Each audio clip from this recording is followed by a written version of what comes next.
या विभागातून वारकरी मुंबईचे बी यावे असा आमचा एक मानस होता आणि त्या मानस असल्या कारणानं आता आम्ही विचार केला, आम्ही नुसते आपलं गाडीमध्ये माणसं घालायची पंढरपूरला आणायची हे काय योग्य दिसत नाही. भले भजन होतंय, सर्व काय होतंय, कलावंत चांगले असतायत, सर्व काय असतंय. एक मिनिट माऊली, दिंडी होते पण आरामाची दिंडी होते, पण त्याला काय माध्यमच नाही.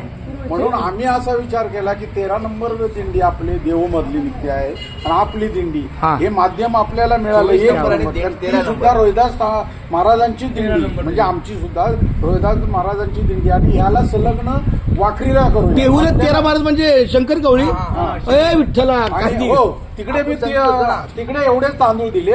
आता जे आपल्या दुपारीच भेट झाली आमची आणि आम्ही तिकडे जेवण वगैरे केलं आणि आता म्हटलं चिखलीत आहे तर आपण चिखलीला जाऊया आणि मग तिथून आम्ही रिक्षा करून चिखलीला आलो. आणि आता हे अन्नदान आम्ही देतो आहोत ते खऱ्या अर्थानं माऊलींच्या